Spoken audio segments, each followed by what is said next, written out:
Bore da pawb a croeso I Cyfarfod y Bwrdd. Good morning and welcome to this extraordinary board meeting for Digital Health and Care Wales. We're meeting today to discuss one short item, which is the presentation to the board of the Microsoft Enterprise Agreement this year.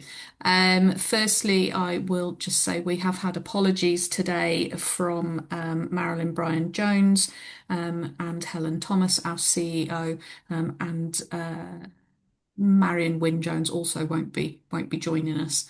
I'll be handing straight over after declarations of interest to Chris Morton to take us through this item. But if anybody has any declarations of interest for this item, please let me know now. Also, we normally have simultaneous translation for these meetings. We don't have any simultaneous translation today, but if anybody does want to contribute in Cymraeg, please do so. Just provide a little bit of a summary for the rest of us as to what you said. That would be very helpful. Diolch yn fawr. Chris, straight over to you, please, to take us through.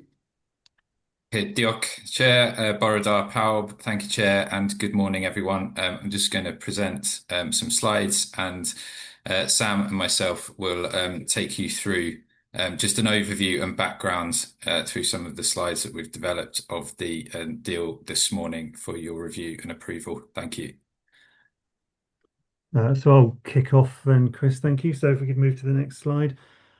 So to give a bit of background, the NHS Wales has a single Microsoft Enterprise Agreement, and that's been in place for a number of years and through several iterations. The 365 suite enables us as a system to work smarter and faster because it's essentially the suite of collaboration tools that everybody uses day in, day out. So that's things like Teams and Outlook and SharePoint and so on. It also provides a range of underpinning infrastructure services, so things like remote access and identity management and things. There's a large amount of innovation capability that's also provided through the suite, through the Power Apps, and also through increasing use of the AI tooling such as Copilot. There's also a significant security capability that's built into the M365 suite. So it really is a core underpinning capability that enables the NHS in Wales to function and enables people to communicate with one another effectively and securely across the system. Our Centre of Excellence that we host within DHCW negotiates the Single All Wales Agreement, and that's for around 137,000 users across the NHS in Wales.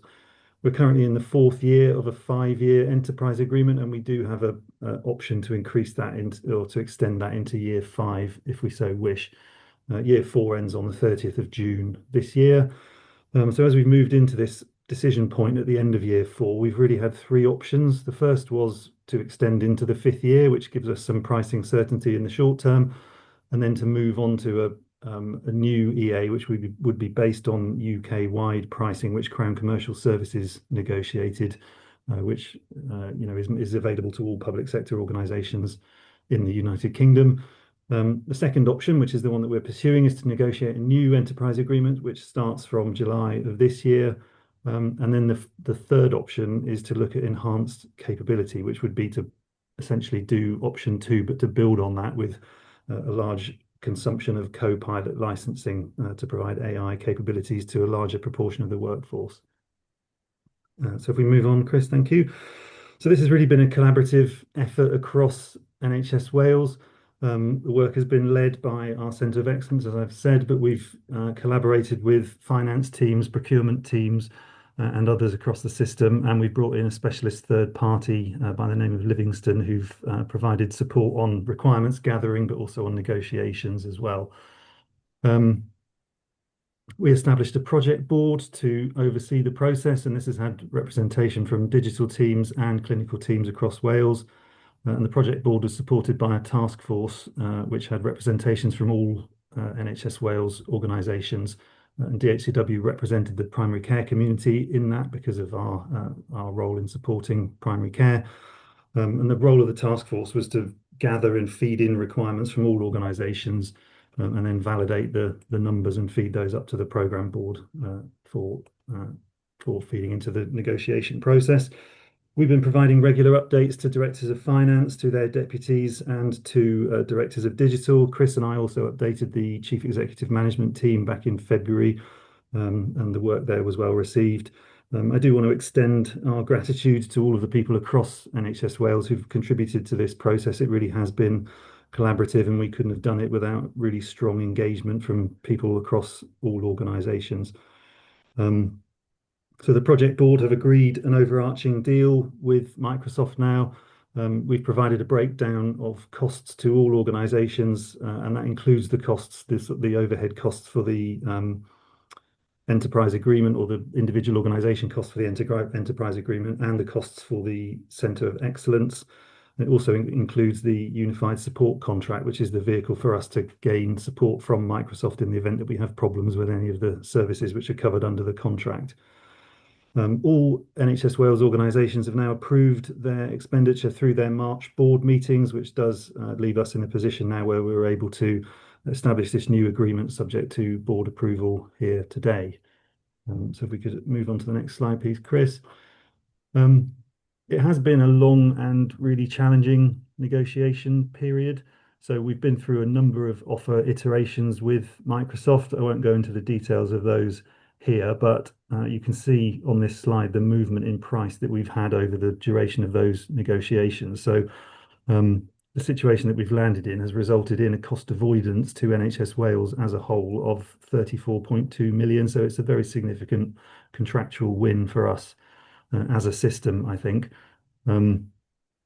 So we're really pleased with where we've landed. There's some, it gives us a solid foundation for increased innovation. It enables us to continue to collaborate securely and effectively across the system. And if we look to implement further co-pilot or other capabilities going forward, then we've got the foundation on which to do that and build. So at this point, I'll just hand over to Chris to talk through some of the additional details. Thank you. Thanks, Sam. So we also put together and modelled again the profile from a financial year perspective, recognising that the financial year runs from April to March rather than the contract year, which runs from July to June. So this models really the impact in terms of budgets, and shows option 2, which is our recommended option. From the full year costs this year, it is a step up, and we knew that was going to be a challenge of 10%. And there is significant financial pressure across the system in Wales. But I think the key aspect to this deal is to mitigate the risk of digital inflation over the future years, which is from 27, 28 onwards, where the projected increase and rise is in the region of 1 to 4% year on year for those years. And again, we've done some benchmarking there against, we've used Gartner to estimate that, which they've estimated that that's typically in the region of 5 to 15%. So whilst we see a step up in the financial year for 26-27, which has been a difficult negotiation, particularly with the current financial context, the benefits of this deal are actually seen over the longer term period. So just to finish and conclude with the recommendations and next steps. So as Sam mentioned, all organisations have been requested to approve at their board meetings, and we have those approvals now. The DHCW SHA board are requested to approve the contract to enter into the new agreement, and we have some 3 next steps to follow, following on from the programme, which is adoption and change of the roadmap to be agreed, and then we commence the new agreement on the 1st of July, and the onboarding to the new enterprise agreement commences. So Diolch, thank you, and happy to take any questions on that. Thanks, Chris and Sam. I will go straight to Alistair. Yes, thanks very much, and very clear. I support what you're proposing. I just wondered if I could ask about the organizational annual split costs, because they seem to there doesn't seem to be an absolute logic around the relationship between users and costs. So, for example, Cardiff and Vale have more users than an Bevan, but they have a lower cost. Primary care has significantly more users than, for example, Hywel Dda, but a significantly lower cost. And I just wondered, what is the rationale for the split? Because at a certain point that affects us in the splitting. I don't know if you can help with that. Go on, Chris. So yeah, happy to kick off, and I'm sure Sam will come in as well. Again, as part of the process of validating the volumes for this agreement, the Centre of Excellence team reached out to all of the organisations across NHS Wales and gathered their specific requirements. So what that will give is effectively a mix in the price volume analysis. So whilst certain the health board requirements are based on their specific volume requirements, the actual pricing and breakdown of those might vary slightly, which is why you then might see a total apportionment that is different. But the basis is actually the volume and the Microsoft product that is the basis for the recharge mechanism. I don't know if you wanted to add anything to that, Sam. So Yeah. for a simple person explanation, which is me, it's not the number of users, it's what they're using it for. And that's where the volume comes in, right? Yes, Sam. the license, the 365 suite is a bundle of a range of different licenses, and so there are frontline worker licenses, there are information worker licenses, there are a number of additional components which are layered on top and around that. Each organization can make their own decisions of what mix of those licenses that they want to buy. So that's the result. That's why the numbers and the costs don't necessarily directly correlate.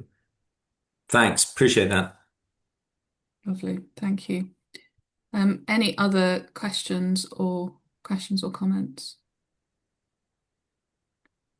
Thank you. I mean, obviously, it's a big commitment to one supplier, and I think we do go through this conversation every few years around challenging ourselves around the strategy for this. So I want to say thank you guys for the work that you've done on that and bringing that forward. And it always is a significant challenge doing this on behalf of the system, and it's good to see that there are significant benefits still from taking this system-wide approach. So we're not going to formally approve it here today. We're going to do that outside of this meeting. But what I wanted to get from this was a presentation of the contract and the ability for board members to have a look at it and ensure that they are satisfied with this as the way forwards, and then we can go on to approve outside of this meeting. So on that basis, if everybody is satisfied with that, I think I will say thank you very much. Diolch yn fawr. Our next full board meeting will be on the 28th of May. So unless there is any other urgent comments now, no, I will say goodbye, and we will see you again on the 28th of May. Diolch yn fawr.